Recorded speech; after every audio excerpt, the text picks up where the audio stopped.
ओम शांति। 13 फरवरी 2026। बाबा के महावाक्य। मीठे बच्चे, यहाँ तुम्हारा सब कुछ गुप्त है, इसलिए तुम्हें कोई भी ठाठ नहीं करना है। अपनी नई राजधानी के नशे में रहना है। प्रश्न: श्रेष्ठ धर्म और दैवी कर्म की स्थापना के लिए तुम बच्चे कौन सी मेहनत करते हो?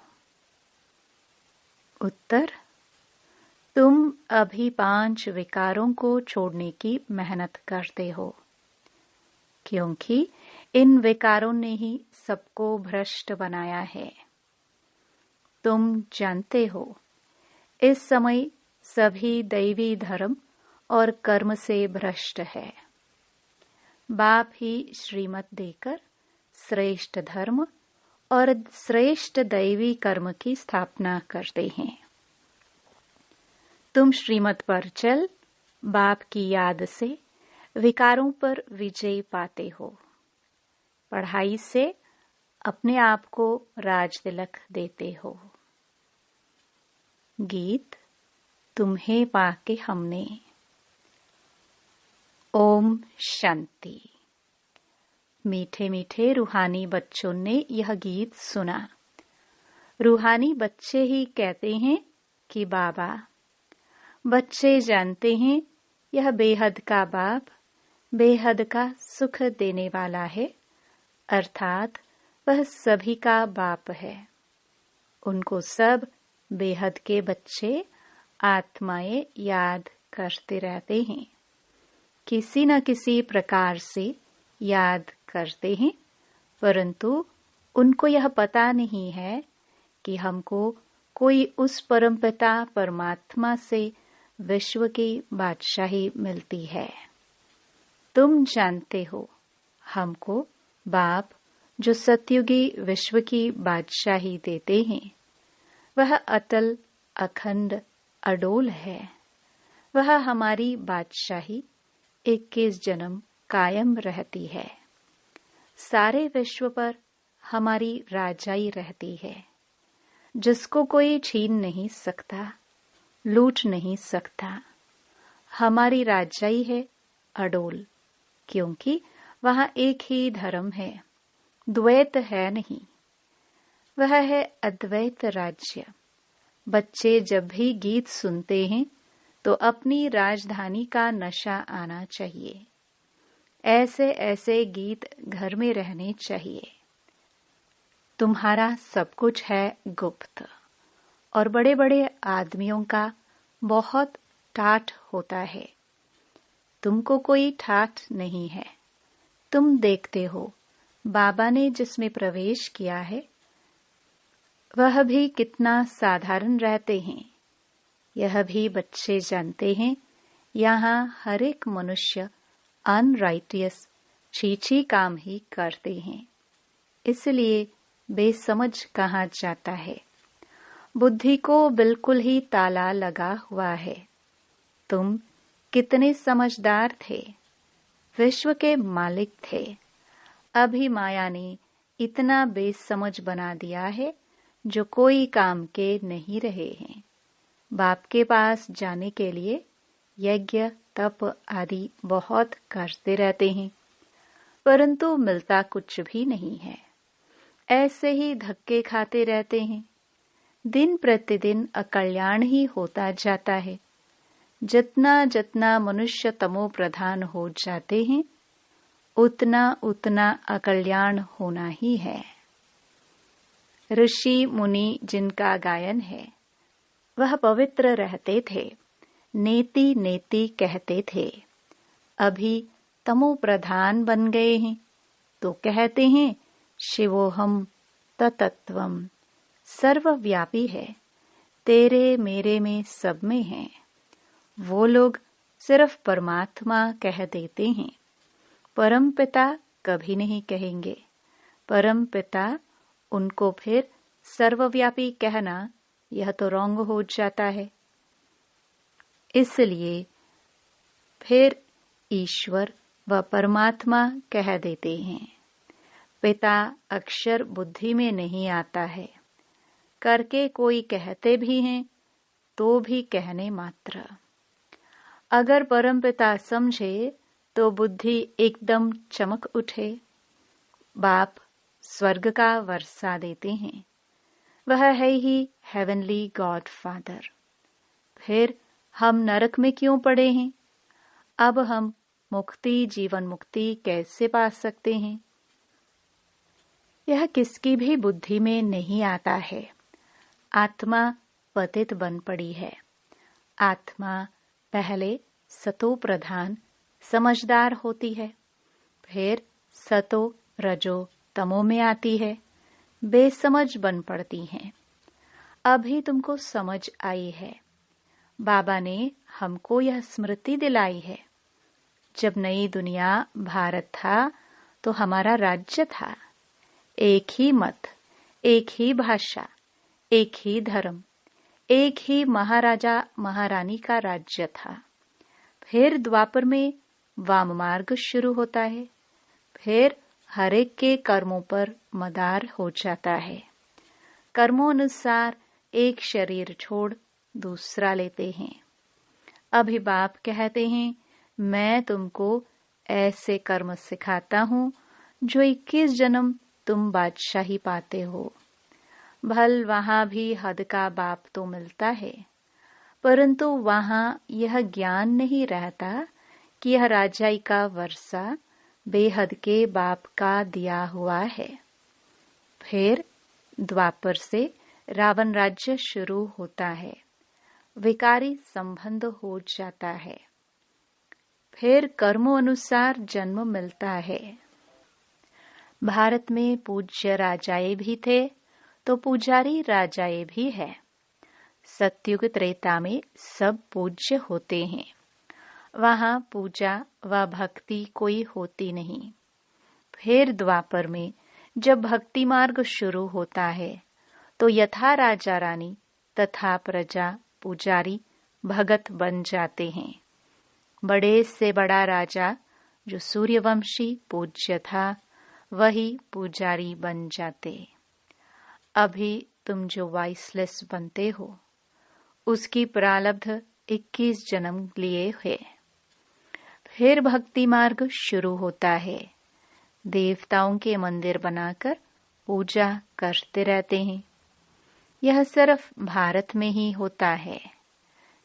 84 जन्म की कहानी जो बाप सुनाते हैं यह भी भारतवासियों के लिए है, और धर्म वाले तो आते ही बाद में हैं।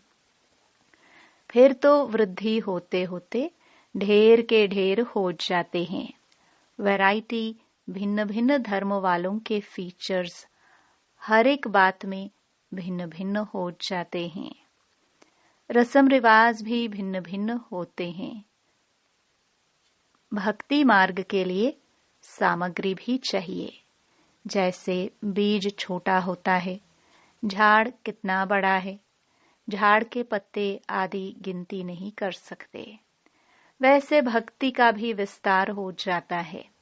ढेर के ढेर शास्त्र बनाते जाते हैं। अब बाप बच्चों को कहते हैं, यह भक्ति मार्ग की सामग्री सब खत्म हो जाती है। अब मुझ बाप को याद करो। भक्ति का प्रभाव भी बहुत है ना। कितनी खूबसूरत है। नाच तमाशा गायन आदि कितना खर्चा करते हैं। अभी बाप कहते हैं, मुझ बाप को और वर्षे को याद करो। आदि सनातन अपने धर्म को याद करो। अनेक प्रकार की भक्ति जन्म जन्मांतर तुम करते आए हो। सन्यासी भी आत्माओं के रहने के स्थान तत्व को परमात्मा समझ लेते हैं। ब्रह्म व तत्व को ही याद करते हैं। वास्तव में सन्यासी जब सतो प्रधान हैं तो उन्हों को जंगल में जाकर रहना है शांति में। ऐसे नहीं कि उन्हों को ब्रह्म में जाकर लीन होना है। वह समझते हैं ब्रह्म की याद में रहने से शरीर छोड़ने से ब्रह्म में लीन हो जाएंगे।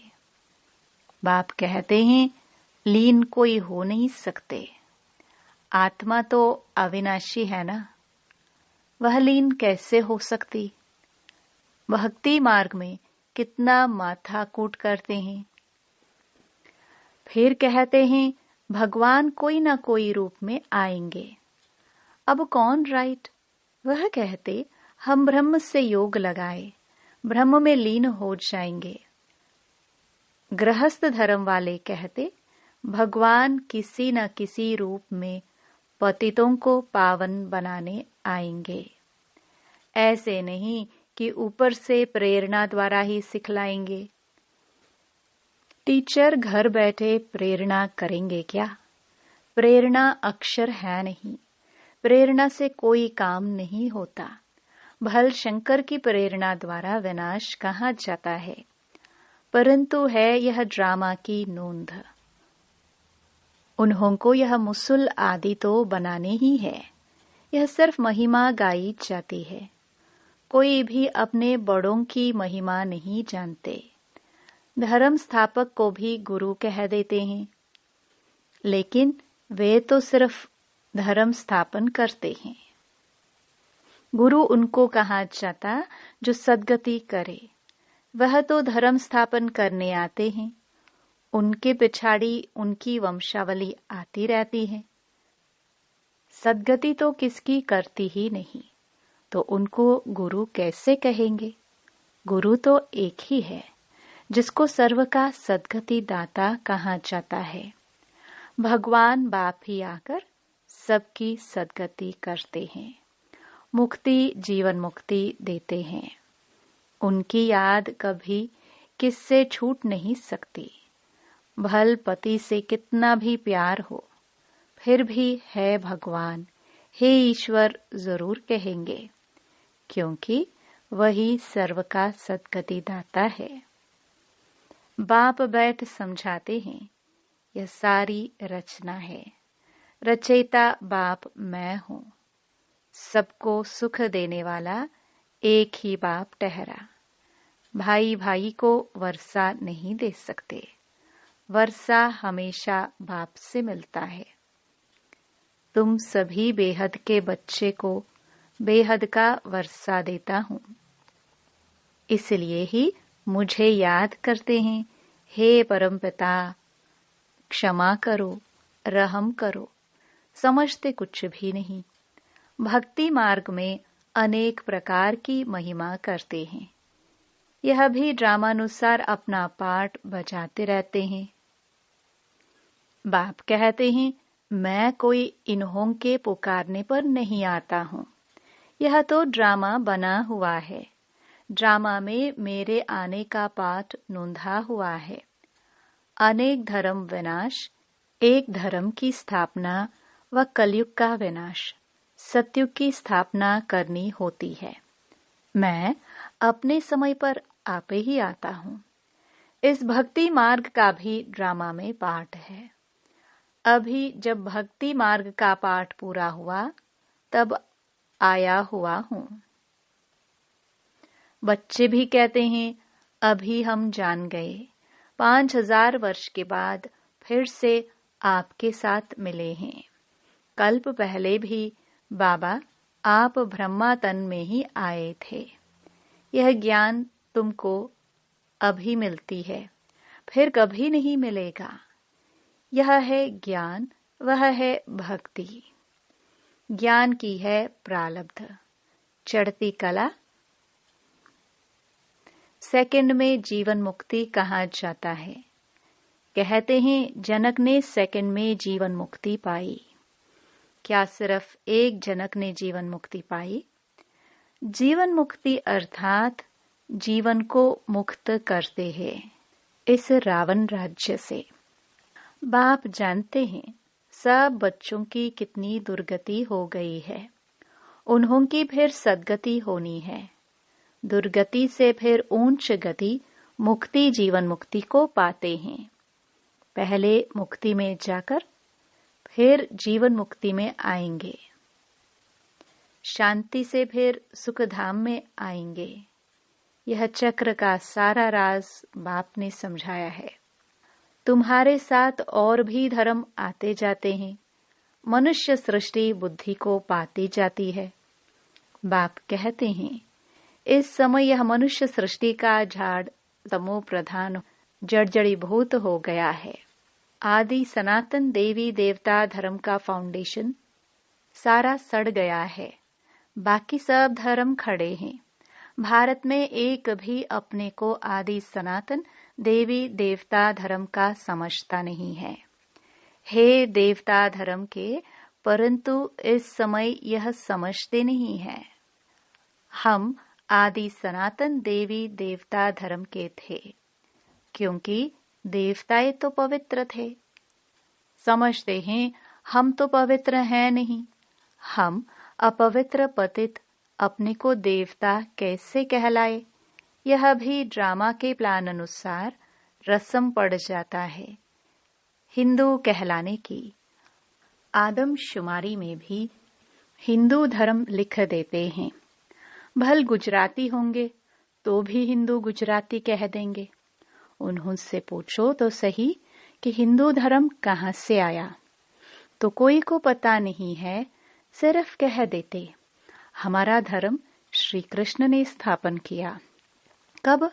द्वापर में। द्वापर से ही यह लोग अपने धर्म को भूल हिंदू कहलाने लगे हैं। इसलिए उन्हों को दैवी धर्म भ्रष्ट कहा जाता है। वहां सब अच्छा कर्म करते हैं, यहाँ सब छीछी कर्म करते हैं। इसलिए धर्म भ्रष्ट कर्म भ्रष्ट कहा जाता है।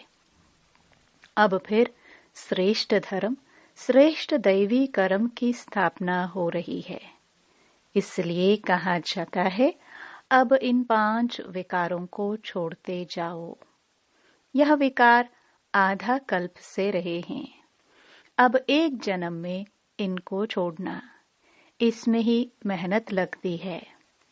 मेहनत बिगर थोड़ी विश्व की बादशाही मिलेगी। बाप को याद करेंगे तब ही अपने को तुम राजाई का तिलक देते हो, अर्थात राजाई के अधिकारी बनते हो। जितना अच्छी रीति याद में रहेंगे, श्रीमत पर चलेंगे, तो तुम राजाओं का राजा बनेंगे। पढ़ाने वाला टीचर तो आया है पढ़ाने। यह पाठशाला है ही मनुष्य से देवता बनने की, नर से नारायण बनाने की कथा सुनाते हैं। यह कथा कितनी नामी ग्रामी है। इनको अमर कथा, सत्य नारायण की कथा, तीजरी की कथा भी कहते हैं। तीनों का अर्थ भी बाप समझाते हैं। भक्ति मार्ग की तो बहुत कथाएं हैं, तो देखो गीत कितना अच्छा है। बाबा हमको सारे विश्व का मालिक बनाते हैं, जो मालिक बना कोई लूट ना सके। अच्छा, मीठे मीठे सिखिलदे बच्चों प्रति माता पिता बाप दादा का याद प्यार और गुड मॉर्निंग। रूहानी बाप की रूहानी बच्चों को नमस्ते। धारणा के लिए मुख्य सार। पहला, सदा यह स्मृति रखनी है कि हम एक मत, एक राज्य, एक धर्म की स्थापना के निमित्त हैं। इसलिए एक मत होकर रहना है। दूसरा, स्वयं को राजाई का तिलक देने के लिए विकारों को छोड़ने की मेहनत करनी है। पढ़ाई पर पूरा ध्यान देना है। वरदान, कर्मातीत स्टेज पर स्थित हो चारों ओर की सेवाओं को हैंडल करने वाले सिद्धि स्वरूप भव। आगे चलकर चारों ओर की सेवाओं के विस्तार को हैंडल करने के लिए भिन्न भिन्न साधन अपनाने पड़ेंगे, क्योंकि उस समय पत्र व्यवहार या टेलीग्राम, टेलीफोन आदि काम नहीं करेंगे। ऐसे समय पर वायरलेस सेट चाहिए। इसके लिए अभी अभी कर्मयोगी, अभी अभी कर्मातीत स्टेज में स्थित रहने का अभ्यास करो। तब चारों ओर संकल्प की सिद्धि द्वारा सेवा में सहयोगी बन सकेंगे। स्लोगन: परमात्म प्यार की पालना का स्वरूप आपकी सहज योगी जीवन है।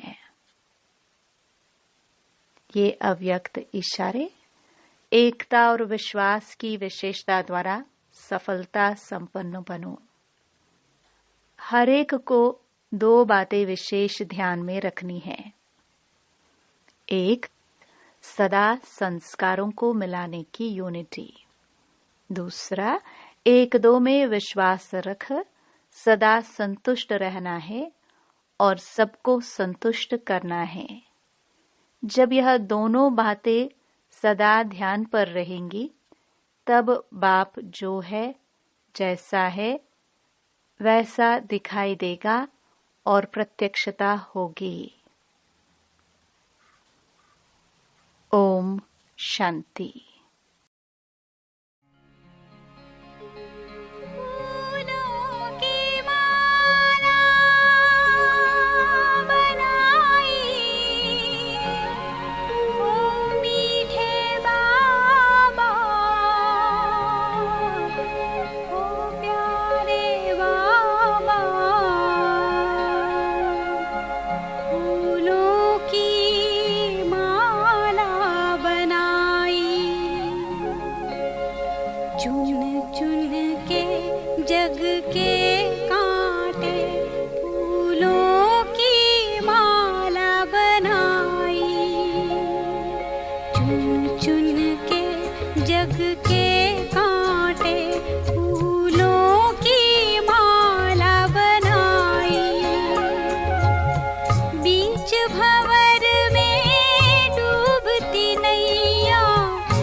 जग के